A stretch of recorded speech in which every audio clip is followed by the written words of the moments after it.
So let us begin by understanding the difference between population and sample regression function. The population regression function, also known as PRF, can be defined as follows. Yi is equal to beta 0 plus beta 1 xi plus mu I, where yi is the dependent variable, xi is the explanatory variable, and mu I is the disturbance term. Beta 0 and beta 1 are fixed but unknown parameters which are to be estimated from our model. The right hand side of this population regression function can be divided into two parts, which we have learned in our first module also. The first part is the systematic component, which is beta 0 plus beta 1 xi, also known as mu y, which is the mean value of y, and the disturbance term mu I. We need to estimate the population parameters beta 0 and beta 1 from a given sample, since it is not possible to observe the whole population. The sample counterpart of the PRF is known as the sample regression function, or SRF, which can be expressed as follows. Yi is equal to B0 plus B1 xi plus Ei, where I takes the values from 1 to n, and can also be written as equal to yi hat plus Ei, where yi hat is equal to B0 plus B1 xi, also known as the fitted value of yi. So yi hat is nothing but the estimated conditional mean of yi.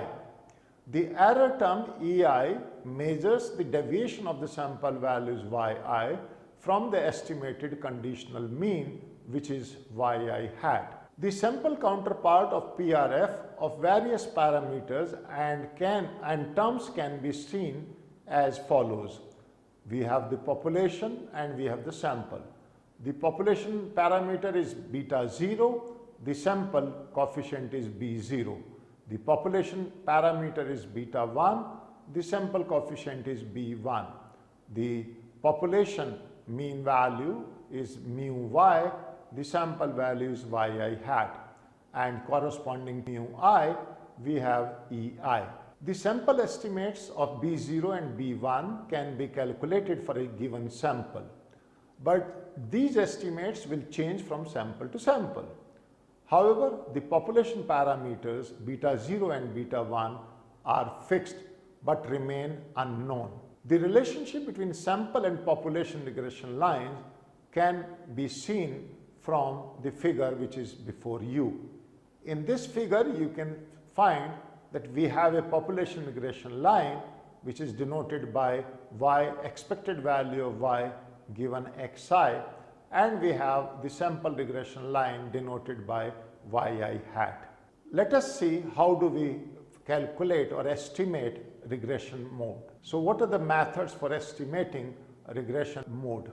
We want the deviation of yi from yi hat to be as minimum as possible.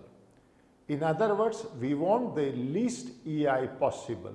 This can be done in three different ways. Either we minimize the sum of the deviations, or minimize the sum of the absolute deviations, or minimize the sum of the squared deviations. If you adopt criteria 1, which is minimize the sum of the deviations, then according to this criterion, the values of B0 and B1 would be chosen in such a way that all the sums of all the errors are near 0. This can be achieved by minimizing the following function, which can be written as minimize modulus sigma Ei, I takes the value from 1 to n. Now, although this criterion is intuitively appealing, it has serious problem. The residuals of positive signs can be compensated by the residuals of negative signs. So there could be infinite number of lines which have the same sum of residuals, which is sigma Ei, I from 1 to n equal to 0, no matter what's its slope or intercept are. Because of this problem, if you look at the second criterion, which is minimizing the sum of the absolute deviations, then according to this criterion, the values of B0 and B1 would be chosen in such a way that it minimizes the sum of the absolute deviations. Now this can be achieved by minimizing the function which is minima modulus ei, I is from 1 to n. Now this approach is also known as minimum absolute distance or MAD estimator because it minimizes the distance between yi and yi hat. This approach avoided the possibility of positive errors being compensated by negative errors. In this approach, all the deviations are given equal weight and it is more resistant to influence by outliers.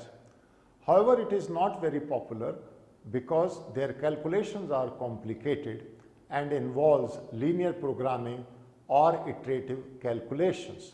If we look at the third criteria, which is minimizing the sum of the squared deviations, then according to this criterion, the values of B0 and B1 would be chosen in such a way that it minimizes the sum of the squared deviations.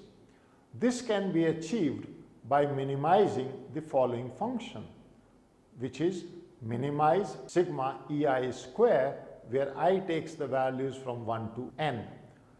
This approach is known as the least square estimation method. This criterion avoided the problem of compensation of residuals as we square the residuals. This approach puts more weight on observations with large deviations and less weight on observation with small deviations. It is also easy to calculate and obtain the least square estimates.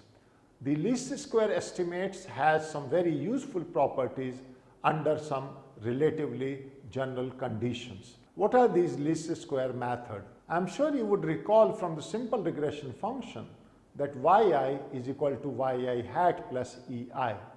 Therefore, ei is equal to yi plus yi hat, and which can also be rewritten as ei equal to yi minus b0 minus b1 xi. Since we want to minimize the sum of the squared errors ESS, or the residual sum of the squares RSS, which means minimize sigma ei square, where I is from 1 to n, this can be graphically shown in our figure below, which is before you. In this figure, you can see that we have the actual values which are plotted, and then we have the line which is the sample regression function line, denoted as yi is equal to b0 plus b1 xi.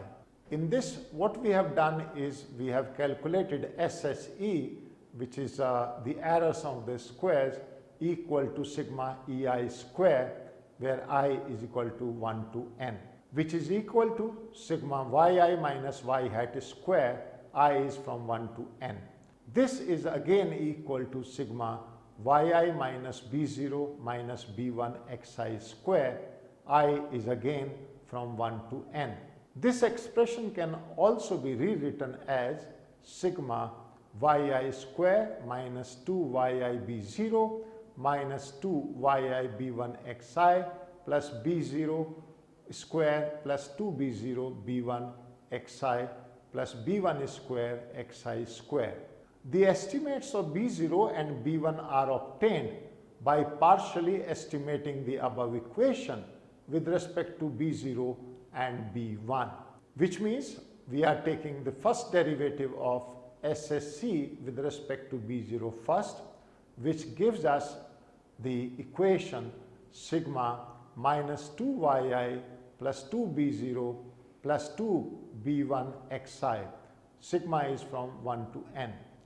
Now this is equal to minus 2 sigma yi minus b0 minus b1 xi, which is equal to minus 2 into sigma ei. Similarly, if you take the derivative of SSE with respect to b1, we obtain sigma I from 1 to n into minus 2yi xi plus 2b0 xi plus 2b1 xi square. Now this is equal to minus 2 into sigma yi minus b0 minus b1 xi into xi, and this is equal to minus 2 sigma ei xi. We equate the above two equations to 0 to get the derivative SSE upon dB0 equal to minus 2 sigma I to n into yi minus b0 minus b1 xi equal to 0, and we also obtain dSSE upon dB1 is equal to minus 2 into sigma yi minus b0 minus b1 xi into xi equal to 0.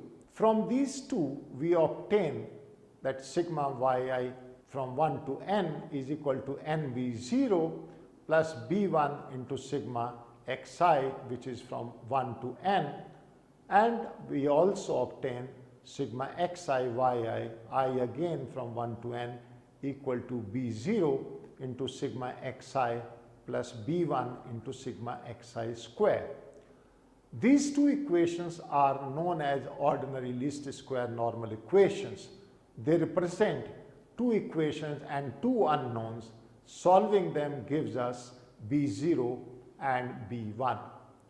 So if you solve these two normal equations, we obtain first of all b1 equal to sigma I from 1 to n into xi minus x bar into yi minus y bar upon sigma xi minus x bar square, which is nothing but is equal to covariance of xy upon variance of x. Now by substituting these values, we can find out b0, which is equal to y bar minus b1 x bar. So what are the necessary requirements for OLS estimate? We can always compute the OLS estimates for a particular sample as long as sigma xi minus x bar square is greater than 0. In other words, all the x should not be equal and there should be some variation in xi. Let us now interpret the coefficients. Among the coefficients, if you look at b0, geometrically b0 represents the intercept and it denotes the point where the regression line cuts the y-axis. Econometrically, it represents the average value of y when x is equal to 0. It may or may not have substantial meaning depending on the problem. The another coefficient b1 captures the change in y when x changes by 1 unit. It can also be interpreted in terms of derivatives and marginal effects. Consider a simple regression model yi is equal to b0 plus b1 xi plus ei. The marginal effect of x on y is calculated as dyi upon dxi equal to b1. Thus b1 measures the marginal effect of x on y. So when we have additive model like above, the marginal effect of x on y is same as the effect of a 1 unit increase in x on y. However, when we have multiplicative or non-linear model, they are not the same. Let's now move on to variance and standard error of the OLS estimates. We know that the variance of a random variable measures the dispersion of that variable around its mean. If the variance is small, then the individual variable is closer to their mean. A random variable with a smaller variance will also have narrow confidence interval for the parameter. Therefore, the precision of an estimator is captured by the variance of an estimator. Hence, it is worth computing the variances of ordinary least square estimates b0 and b1 respectively. The variance and standard error of OLS estimates, it should be noted that the OLS estimates b0 and b1 depends on the dependent variable yi. yi in turn depends on the disturbance term mu1 to mu n or mu I. Therefore, the OLS estimates B0 and B1 are random variables with associated distributions. The variance and standard errors of the ordinary least square estimates B0 and B1 are given as below. So, having defined variance of B0, we can also define a standard error of B0, which is nothing but the under root of the variance, and therefore it will be equal to under root sigma xi square upon n sigma xi minus x bar square into sigma square, where sigma square is the homoscedastic variance of the disturbance term mu I. Similarly, variance of B1 is defined as sigma square upon sigma xi minus x bar square, and similarly standard error of B1 is equal to sigma upon sigma xi minus x bar square under the root. The covariance between OLS estimates B0 and B1 are covariance defined equal to covariance B0 comma B1 equal to minus x bar upon sigma xi minus x bar square into sigma square, which is equal to minus x bar into variance of B1. From the above formula, therefore, it is clear that when there is a large variation in xi and sample size is large, the variance and corresponding standard error of the estimates are smaller, and smaller variances actually improve the precision of the ordinary least square estimates. The problem with the above expression is that the population variances are by and large unknown precisely because sigma square is unknown. So, let us look at variance estimates of disturbance term. The population variance sigma square can be estimated from the sample. Consider again the following equation: yi hat equal to B0 plus B1 xi. The above equation is a straight line, so the estimate of mu I can be obtained as follows, which is EI is equal to yi minus B0 minus B1 xi, where EI is the estimate residual. So, an estimator of sigma square is found by estimating the variance of error term and correcting it for the loss of degrees of freedom for calculating B0 and B1. So, unbiased estimator of sigma square can be obtained as follows, which is S square is equal to sigma hat square is equal to sigma EI square upon n minus 2, which is also written as SSE upon n minus 2, where SSE, I am sure you would recollect, is error sum of the square. So, S square is the OLS estimator of the true but unknown sigma square, and n minus 2 are the degrees of freedom.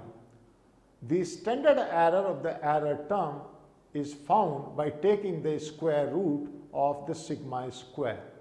It is also known as the root mean square error or a standard error of the disturbance term. S can be written to be equal to under root sigma EI square upon n minus 2. Since S square is an estimate of the variance of the error term EI, it is also an estimate of the variance of yi conditioned on xi. So, we are trying to imply that variance of yi conditioned on xi is equal to variance of ei. Let us explain all this with the help of a numerical example. We illustrate an economic theory by considering a Keynesian consumption function. The fundamental psychological law states that on an average, consumption rises as income increases, but the increase in income is less than the increase in consumption. In other words, the marginal propensity to consume, which gives us the change in consumption as a result of change in income, is greater than 0 but is less than 1. For the sake of simplicity, we assume that the relationship between consumption and income is linear. The raw data for weekly consumption expenditure and weekly income of a family are again given below, which is derived from our earlier tables. In this, we have the weekly consumption expenditure in rupees varying from 800 to 2250, and we have the income in rupees from 1000 to 3500. From the above given data, we can find out the ordinary least square estimate of intercept and slope coefficient. Find the estimated regression equation for weekly consumption expenditure and weekly income, and interpret the economic meaning of intercept and slope coefficient. We can also find the predicted value of weekly consumption expenditure when the weekly income is rupees 3300. We can also calculate the variance and the standard deviation of the disturbance term intercept and interpret its meaning. Let's look at this solution. How do we find out the solution of this problem? Here, weekly consumption expenditure is the dependent variable and income is the explanatory variable. Let therefore y represent the dependent variable and x represent the explanatory variable. In simple linear regression model, the relationship between weekly consumption expenditure and weekly income can be written as follows. Consumption is equal to A plus B into income plus error term. The calculation for slope and intercept coefficient is given in our table of calculations. The income in the second column and expenditure in the first column. Then we have y minus y bar, we have x minus x bar, we have x minus x bar square, we have x minus x bar into y minus y bar. Now all these calculations then ultimately help us in finding out mean value, mean of the weekly consumption expenditure, which comes out to be equal to y bar equal to sigma y upon n and is equal to 1508.333. Similarly, the average weekly consumption expenditure is 1508.33. Again, the mean value for weekly income can be calculated, which is given as 13,500 by 6 is equal to 2,250. Therefore, the average weekly income of a family is 2,250. Now we calculate the slope and intercept coefficient as given below by their respective formulas. So if you use the formula for B1, which is equal to sigma x minus x bar into y minus y bar upon sigma x minus x bar square, and substitute these values from the table, we get B1 equal to 0.52857. Similarly, if you use formula of B0 equal to y bar minus B1 x bar, then we get the value of 319.0476. Therefore, it means the slope coefficient is 0.52857, the intercept coefficient is 319.0476. The estimated regression equation for weekly consumption expenditure and weekly income thus can be written as follows. Consumption hat is equal to 319.0476 plus 0.52857 into income. We can also see from here that the value of B1, which is equal to 0.52857, measures the slope of the regression line. It shows that when the value of weekly income for a family lies between rupees 1000 and rupees 3500, and as the income x increases by rupee 1, the average increase in estimated weekly consumption expenditure is equal to rupee 0.52857. So if the weekly income increases by rupees 100, then on an average the weekly consumption expenditure will rise by rupees 52.9 approximately. The value of B0 is 319.0476. It measures the intercept of the regression line. It indicates that the average level of weekly consumption expenditure of a family is equal to rupees 319 when the weekly income is equal to 0. So if a family does not have any weekly income, it will have to finance some basic level of consumption either by dish saving or borrowing. This makes lots of sense. However, such mechanical interpretation of intercept term may not always be meaningful in other regression models. Therefore, it is best to interpret the intercept term as the average or mean effect of the dependent variable when all the explanatory variables are omitted from the regression model.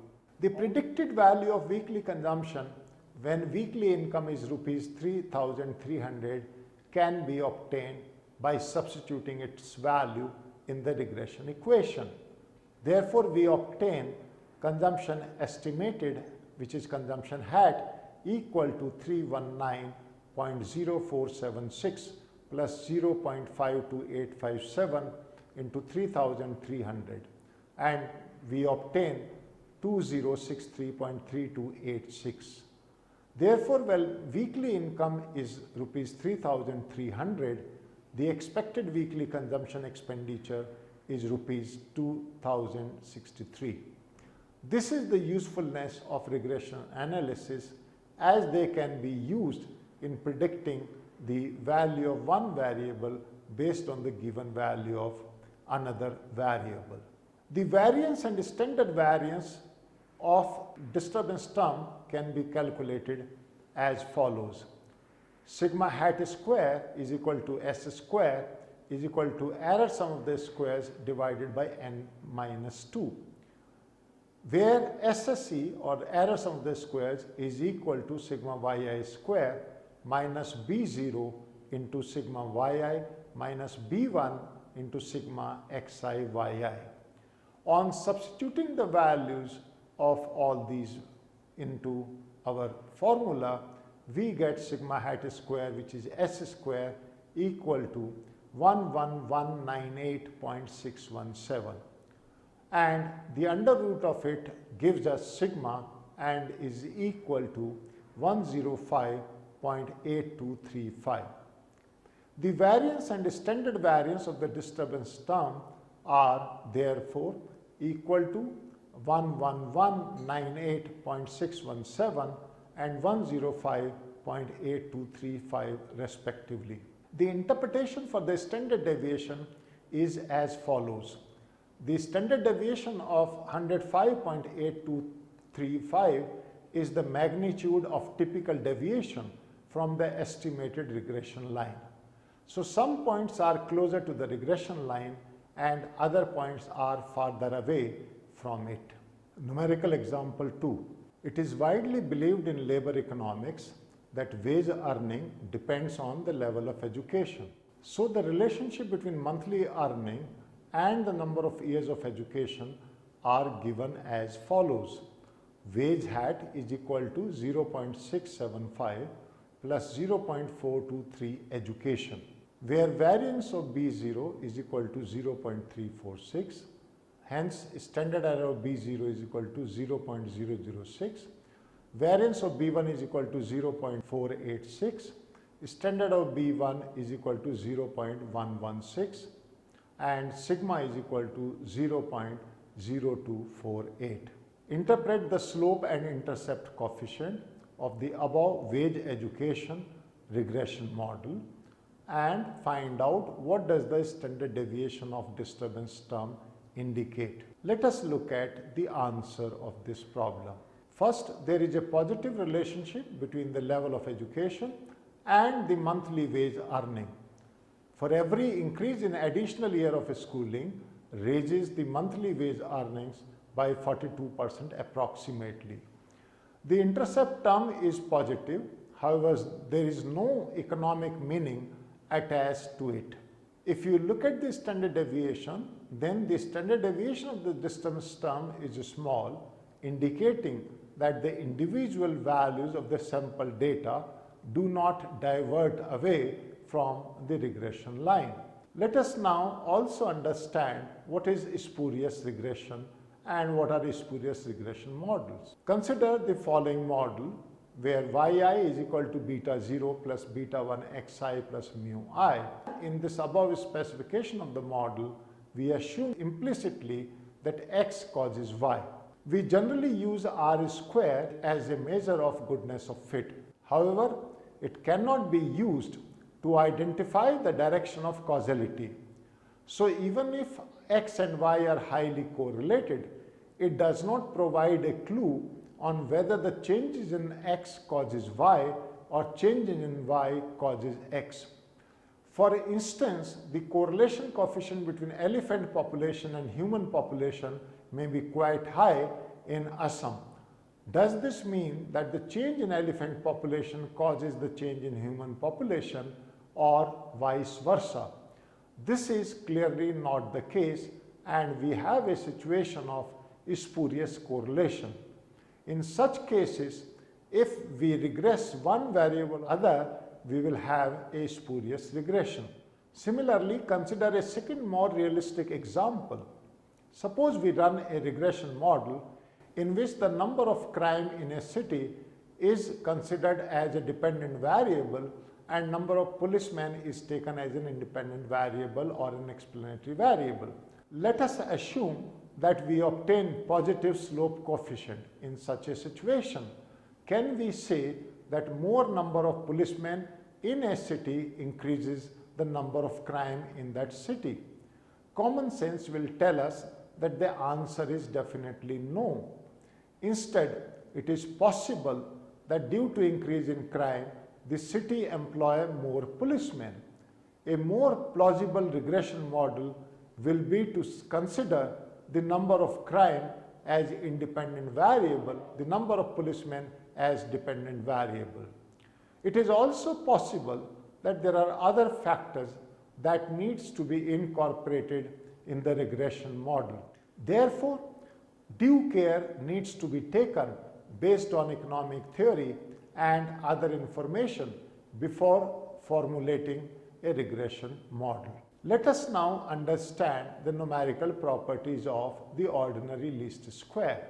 The OLS estimates obtained from sample data always satisfy the least square criteria. They can be used to draw sample regression line. The sample regression line obtained from OLS estimates has the following numerical properties. The sample regression line always passes through the sample mean of y and x bar. That means y bar is equal to b0 plus b1 x bar. This property holds when the sample regression model has an intercept term b0. To derive the above equation, recall that b0 is equal to y bar minus b1 x bar, which can be rewritten as y bar is equal to b0 plus b1 x bar. So the predicted value of the dependent variable y is y bar when the explanatory variable x is equal to x bar. We also can verify that the sum and the average value of the residuals EI are 0, which means sigma EI is equal to 0 and E bar is equal to 0. To prove the above property, recall the deviation of the least square estimates. If you look at the derivation, then the derivative of SSE upon derivative of B0 is equal to minus 2 sigma yi minus B0 minus B1 xi, which is equal to 0, or minus 2 sigma EI is equal to 0. So sigma EI is equal to 0, hence E by E bar is equal to 0. The third property is that the mean value of the predicted y, say y hat, is equal to the mean value of the actual y. So let us see what is yi hat. Yi hat is equal to b0 plus b1 xi is equal to y bar minus b1 x bar plus b1 xi, and is equal to y bar plus b1 into xi minus x bar. Now summing both the sides over the sample values and dividing through the sample size n, we get sigma yi hat upon n is equal to sigma y bar upon n plus b1 into sigma xi minus x bar upon n, which implies yi hat bar is equal to y bar. We also can see the fourth property, which is the regressors and the errors are uncorrelated, which means the covariance between regressors and residuals are 0. Now this can be expressed as covariance xi ei is equal to 0 or sigma xi ei from 1 to n is equal to 0. To prove the above result, let us recall the equation of the OLS estimates, where we have the derivative SSE upon dB1 equal to minus 2 into sigma yi minus b0 minus b1 xi into xi equal to 0. Now this implies sigma xi into ei is equal to 0, which means the correlation between xi and ei is 0. The fifth property is that the predicted value of yi and the errors are uncorrelated, which means the covariance between predicted value of yi and the error are 0, which can be written as covariance yi hat and ei is equal to 0, implying thereby that sigma yi hat into ei is equal to 0. Now we can see the proof here. Sigma yi hat ei is equal to sigma b0 plus b1 xi into ei, which is equal to b0 into sigma ei plus b1 into sigma xi ei equal to 0. Now because of the fact that sigma xi ei is equal to 0, which we have learned earlier, and also sigma ei is equal to 0, we get the result that both these sides are equal to 0. Let us now, students, try to summarize and take stock of the situation. The sample regression function is used to estimate the population regression function because it is not possible to observe the population parameters. Second, there are basically three methods that can be used to estimate the sample population regression function. They are minimizing the sum of the deviations, minimizing the sum of the absolute deviations, and C, the minimizing the sum of the square deviations. The least square method is chosen as the best to estimate the sample regression function. The least square estimates possess interesting statistical properties. The fourth thing which we have learned is that the intercept coefficient of the ordinary least square represents the average value of the dependent value when the explanatory variable is 0. The slope coefficient captures the change in dependent variable when the explanatory variable changes by 1 unit. We have also learned that the standard error measures the precision of the ordinary least squares estimates. If the standard errors are small, then the estimates are precisely estimated. The sixth thing which we have learned is that in order to avoid running a spurious regression model, one must be careful to choose the dependent and independent variables using economic theory and other prior information. The seventh summary item for us is that the ordinary least square estimates had many interesting numerical properties. They are, first, the sample regression line always passes through the sample means of y and x. Second, the sum and the average value of residuals ei are 0. Next, the mean value of the predicted y, which is say yi hat, is equal to the mean value of the actual y. And D, the regressors and the errors are uncorrelated. E is that the predicted value of yi and errors are uncorrelated.